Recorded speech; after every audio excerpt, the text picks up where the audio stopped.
Welcome back to NBC Palm Springs. I'm Tim O'Brien along with Tali Latoy. We had no intentions of doing this. Let's just call it what it is. We did our predictions last week for the divisions, the MVP, the Super Bowl champ. But then we got some decent feedback. So, hey, why don't we do this each week? Exactly, and I think we talk a lot behind the scenes, so why not bring it on cam and see what everyone's saying. Football's one of those sports that the content's going to run itself, too. Exactly. So we're going to have some fun. We're going to go over each week. We'll recap week one, and it was a crazy week. We'll get to that in 2 seconds, but then we'll go ahead and look at week two. But this past Sunday, it started Thursday with the defending Super Bowl champs. They didn't show up. Let's just call it what it is, plain and simple. Exactly. Buffalo came into their home and just ran them down. Exactly. And someone who didn't run was Cam Akers, and that hurt a lot of people who have him in fantasy, myself included. So it was just really bad for the Rams. So we'll have to see if they can, get it together this week. It's so funny how fantasy football drives the sport, because Cam Akers was trending that night. Exactly. Where the heck is Cam Akers? I mean, the first half, he was irrelevant. You didn't even know he was there. Exactly. And then on the other side of the ball, you also had Jalen Ramsey, who was just burnt toast, to say the least. So it was just really tough. What did they say? All bark, no bite. Jalen Ramsey. Not that game. Stephon Diggs had his way with him, too. That was the Bills over the Rams. That kicked it off Thursday night. And then we get into the games on Sunday. You and I are both happy. Our teams won. Yeah, we're undefeated. Not a lot of people can say that. So. And it's special because we both beat division rivals. To get that first game, 1-0 sounds nice, but the real important record is your division, right? So exactly. 1-0 in the division. And we'll start Vikings and Packers. There's a guy named Justin Jefferson that he is going to try, and look, it's week one, right? But this is where we overreact. This is what makes it fun. You see Kirk Cousins finding him. Green Bay could not cover him. The linebackers stayed low. There was nobody over the top. Justin Jefferson had a field day. He wants to be the first wide receiver to ever win the MVP. You believe a wide receiver has never won the MVP before? That's incredible, because just thinking of all the greats in the past, but I mean, everyone was talking about JJ just for a reason, because he's really that good. He had 9 catches, 184 yards, and 2 touchdowns, really helping a lot of fantasy football holders who have him. Unfortunately, it's not me, but I mean, just to see him run through all these people and just really, they had their way, and there you go. There's the stats right there, and Rodgers, tough game. Yeah, the best part about it was taking down Aaron Rodgers. I like him. I would love to have him on my team. No secret about that. But when you're playing him, you want to beat him. And that's where they all closed in on him. Zadarius Smith and Danielle Hunter just had their field day. It's like today's version of the Bash Brothers, the Mighty Ducks. So. Exactly. And I know Bacarati's still out, and so is their other tackle. It's just really tough for them right now. But and that's why it's going to come down to the end of the season. This division is far from over. The Packers still have a chance to win it. I do think the Vikings win it at the end of the day, and not just being biased, but the Packers are hurt right now. They have some injuries, and they have 3 rookie receivers. Aaron Rodgers and those guys will be just fine. Trying to figure it out. Last year, they lost 38-3 on opening week to the Saints. So 23-7. Aaron Rodgers made a point in this press conference, like, hey, we scored 4 more points this week. Progress. It's so funny. The guy's back-to-back MVPs. He's talking about points. So that was the Vikings, Packers. The Cardinals and Chiefs. Is that next on tap? No, I think it's the Niners and the Bears, because when his kids. I mean, I only watched a little bit of this game, and when the Bears started to come back, that's when things started to get spicy. I really thought the Niners would just take this, because they started off really strong, and then in the second half, they just really crumbled. And I guess you could blame it on the not so nice weather, and it's not California weather, but as I said, it's not how you start, it's how you finish. Trey Lance just couldn't really keep up in the second half, and Fields actually did show up. And I mean, it's really just how you finish, and 2 young quarterbacks, but Fields was the one that really just capped it off. You know what's funny is that they have people, the Trey Lance and the Niners, some have them going head-to-head with the Rams for that division. I didn't see it. Now, can you blame a guy week one? You're going to see the weather here in a moment. It's going to come up. It was an absolute monsoon. You couldn't see half the field was underwater. I don't know what to expect out of Trey Lance. He goes home now this week against Seattle. We'll talk about that coming up. So maybe we get a different guy. The Bears at the end of the day just played that hard-nosed, ground and pound Chicago Bears offense and defense that gets under your skin and can steal some games for them. So do I think the Bears are going to make playoffs? No, absolutely not. Do I think the Niners will? Yeah, they'll probably sneak in as a wild card. But Trey Lance is going to need to improve big time. Yeah, and it's early on, so we never know what can happen from here on out. So, Cardinals Chiefs. Is this the next one now? Am I completely out of left field? Okay. I think you're right. Yeah, perfect. There we go. This guy here, you lose Tyreek Hill. Everybody said Patrick Mahomes is gonna have to reteach his offense to people. He laughed right in our face. He did, He proved it. He proved he had way more targets. And he used 9 different targets, and 5 of his touchdowns were spread among 4 different players. I mean, he really showed like he can just use anyone. And I think as a Charger fan, maybe we're one more sleep to them facing off with the Chargers. Maybe I'm a little worried, but I'm really not. Because I also think we have some weapons, even though some injuries, getting Keenan Allen out. But we'll talk about that later. But this game, I just think, as I said, I'm really going to eat my words because I said I wasn't wrong about Jalen Hurts getting off to a good start, but I was wrong about Kyler having a good start. But I mean, their O-line just is not good, and they're not protecting him, so he really just can't be productive on the offensive side. And he has, Hollywood Brown, Zach Ertz, AJ Green, and he just can't do anything with it. Kyler Murray has no shot if he's got to use his legs the entire game. Sometimes, yeah, you want to steal a first down, you could steal a touchdown using your legs and be immobile like that. But when you're constantly on the run, running for your life, it doesn't work. And you're going to see that. Look at the offensive line for Cincinnati. Joey Burrow's in some trouble. We'll continue to talk about this. I know we're hopping off track, but that poor kid, his career is going to be as long as Andrew Luck's. Andrew Luck walked away because he was tired of it. He had no help in his head. He was done. His body was of an 80-year-old. Absolutely. Joey Burrow's going down that same path. But with Kyler Murray, I don't know if it's the Cliff Kingsbury relationship. I don't know what to think of him anymore because he's not putting up the numbers he should be with that kind of talent. So this game, obviously, you and I were texting. I was like, dude, Joey Herbert, that's our guy. He's both our MVP picks. It was a great game. Yeah, it was really a great game, and like you said, like the rivalries, we both just have a great start to our week this weekend. I really hope that Thursday night game does not tarnish anything that I'm feeling this week. The defense looks amazing, even without J.C. Jackson coming back, but Keenan Allen is injured, and that's going to hurt a lot of fantasy teams, but also my own feelings. But the Chargers really look good on defense. I'm just sorry. Look at how Justin Herbert is able to scramble out of the pocket and just find whoever he needs to score. I'm really feeling good about this one, but what did you take away from watching this game? The biggest thing is the same opinion I have on Derek Carr. I don't think he's all that good. I think he's what's going to hold back the Raiders this year, even as good as Devontae Adams is and how good that those two can be from their days in college. However, the biggest concern, and it's not even a concern because I think they're going to do well, the Chargers left too many points on the board. They could have won this game by 2 touchdowns. So if they clean that up, I said to you off camera here, I think this division, every one of these guys are going to win at home, and then they're going to lose on the road to each other. This division, who the heck knows? Very unpredictable. Look at what the Broncos just did. They laid an egg in Seattle. So I do think it's the Chargers division, but they got to, week 1, clean that up and don't leave points. Some of these teams are too good to leave points off the board. But I do think they definitely improved from the last time they saw the Raiders with that heartbreaking game because Max Crosby was eating up our tackle. And I want to say that we really did a good job of containing that and stopping him from getting to putting pressure on. So I really do think that they improved there, but like you said, still a lot of left out there. Crosby's a beast. Oh, it's one of those guys. You get through that, you win the game, you move on to the next one, and another tough opponent. Two division opponents right out of the gate for the Chargers. Exactly. Monday night's matchup, Broncos Seahawks. This was Russell Wilson's big return home to Seattle, where he spent the first 10 years or so of his career. They gave him the welcome you expected. Look, he wanted out, okay? The Seattle Seahawks granted him his wish. They traded him, but look, the fans don't owe you anything. You won us a Super Bowl, great, but you didn't want to be here anymore. So I probably would have done the same thing. Fans want to win now. They don't care what you did for them in the past. Exactly. I will say the Monday Night Football game was 10 times better than the Sunday Night Football game, which was a snoozer.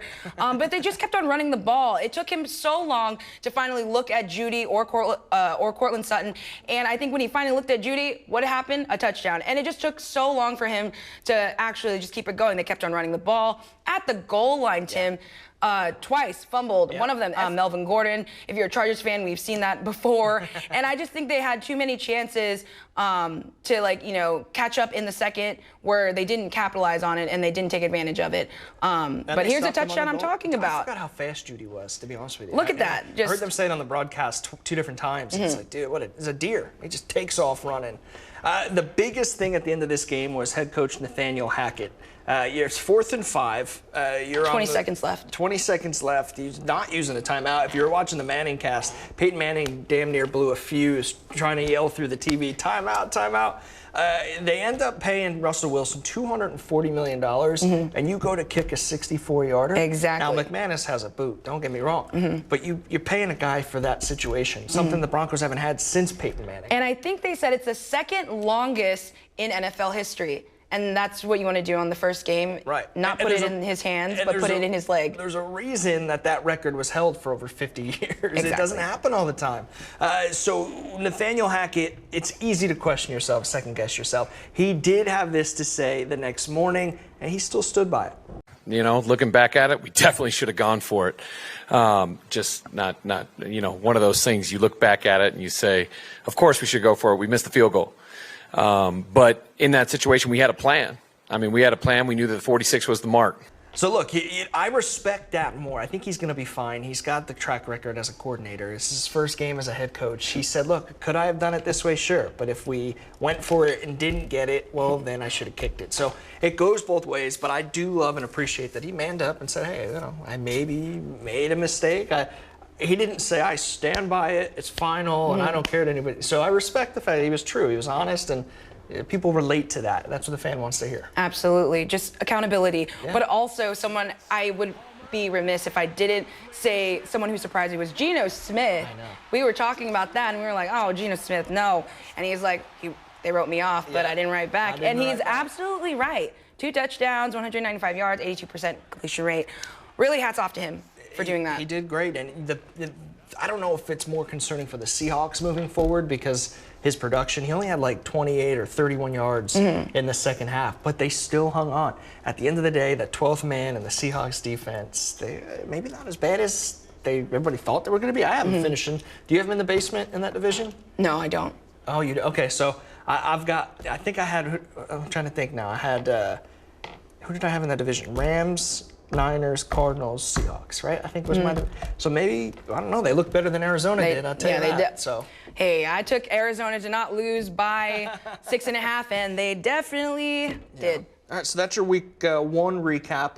That was fun. Yeah. I went 6-10 against the spread, I think, so. Oh, that's good, that's good. Is it? It's better than, 4-10. It's straight pick 'em. I went 9-8, so I went. That's good. Or 8-8, right? 6-10, 8. Yeah, 8-8. So, but now we can talk about something that we're both looking forward to Yeah. because we have one more sleep until Thursday Night Football, until week 2 actually begins, because the Chargers are going to face off with the Chiefs, and it's going to be just amazing to see where the hottest QBs that we've been wanting to see, Herbie Herb and Patrick Mahomes, just face off. As we said, Mahomes is showing that he has more targets around him, and he's utilizing each and every one of them, so he's really capitalizing. But we also have Herbie Herb with everything that he needs. Eckler's still healthy. We're still gonna, be okay with that. He's doing it without Keenan Allen though this week. So we'll have to see what it is. I really do see this game going. I really do think that this is going to be a high-scoring game. Yeah. Throw the defenses out the window. Both these quarterbacks, high-flying offenses. It's going to go back and forth, and that's fun for fans. Let's just call it what it is. I do believe the tide is turning in this division. As mentioned, it's been Patrick Mahomes, Andy Reid, Travis Kelce. It's been their division for the last few years. I do think it is turning, right? You and I both have the Chargers to win the division. We both have Justin Herbert to be the MVP.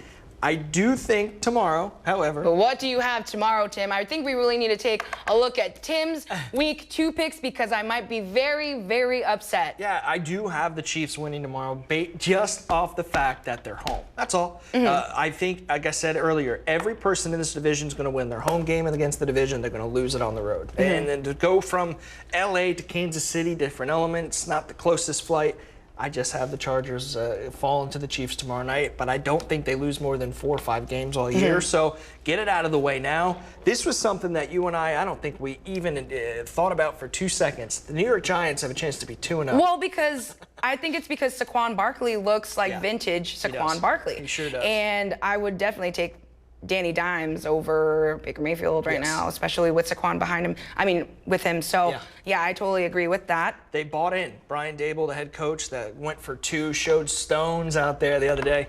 So I've got the Giants going 2-0. Let's jump down. Colts, Jags, that's boring. Ravens, Dolphins. It's a good matchup, but I don't think Tua and the Dolphins or everything that everybody's cracking them up to be. Steelers, Patriots is what I'm focusing on because Mitch Trubisky didn't play all that well. Kickers missed how many kicks in that game, and they still found a way to beat Joey Burrow and the AFC defending champs, Cincinnati Bengals. I do want to comment on the Steelers over Patriots just because I think that the Steelers should be thanking their defense because Mitch Trubisky didn't do much in that game. Watching that game, it was all from their defense. And also, I want to say that TJ Watt is now out, so that's why I think it's going to be still a close game, but I still do think the Steelers may edge them. I said in our preview that Bill Belichick, his ride is done. It's over just as much as Tom Brady's, even though they did win week 1. We'll get to that.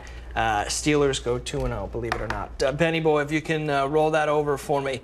Look at this one, the New York Football Jets. Wow, you're crazy. Yeah, it's on the road, but I just don't trust the Browns. Yeah. Jacoby Brissett, you don't know what you're going to get. That kind of rhymed, didn't it? Jacoby Brissett. You know what you're anyway, the Jets are going to win even with Joey Flacco, even though Mike Smith might come in halfway through the game.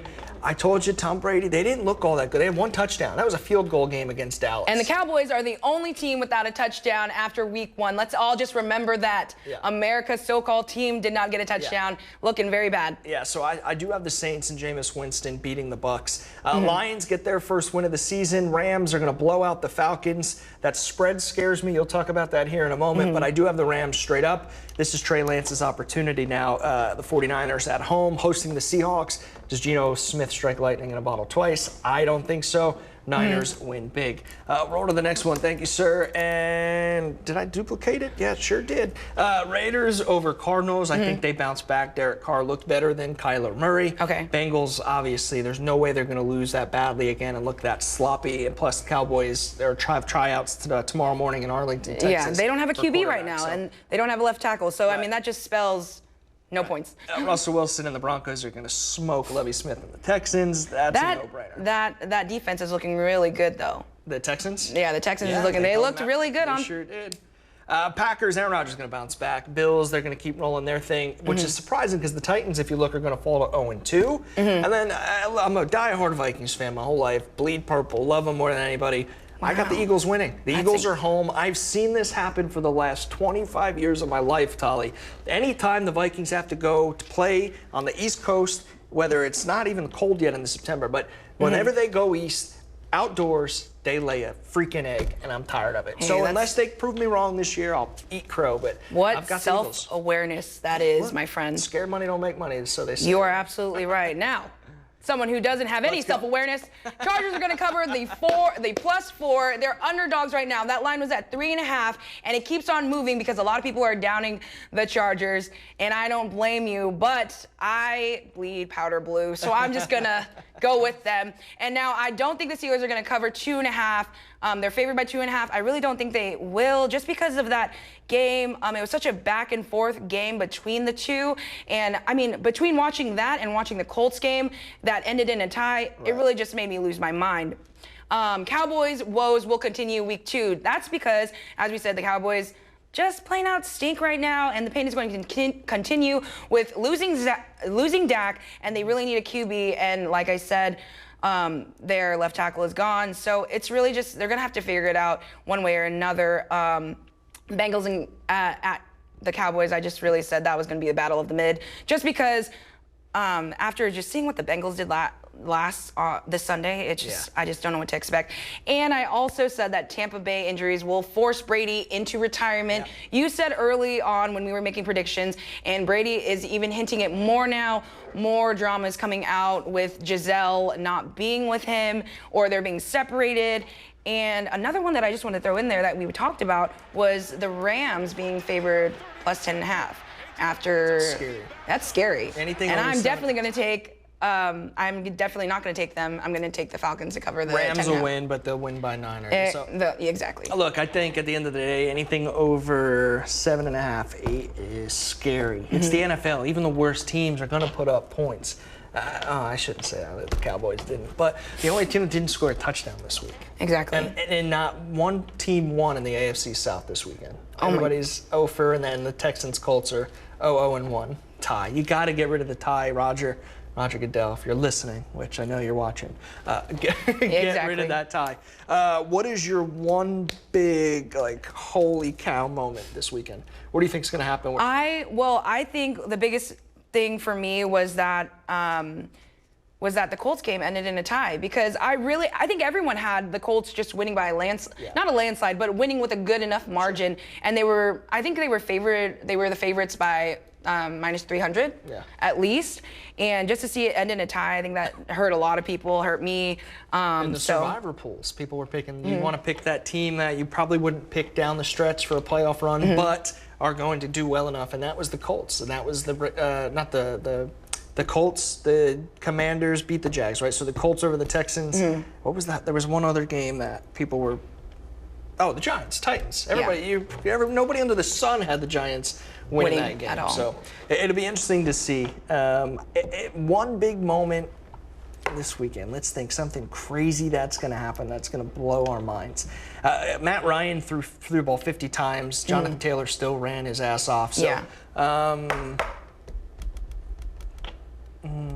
our Ben, our director. Ben thinks Josh Rosen is going to get in the game. I don't even know where Josh Rosen's playing anymore. Honestly, the Browns, wow. Is he he might. It's been a while. He might. Jacoby Brissett, I mean, it's only going to take you as far as you want to go. All right, well, subscribe to our YouTube. You're watching it on here. Keep watching us, and we're going to do it every week and just recap and talk about what we're taking away, and maybe Tom Brady retires. I'm really thinking of taking the under now. When we said, are we going to take the under week 5 or over week 5 that he retires? And I think I might be having to take the under, because it's looking like it's trending that way. He didn't play well. He was very upset. Doesn't look like he's living the dream out there. And then he's got a ton of money waiting for him in the Fox booth. Right when he retires, he is guaranteed, $300 million for Fox? 300. Crazy. Exactly. Yeah. So. All right, hope you enjoyed it. We'll be back again next week. Thanks for joining us on our NBC Palm Springs YouTube and Facebook page. She's Talia Latoy. I'm Tim O'Brien. We'll see you next week.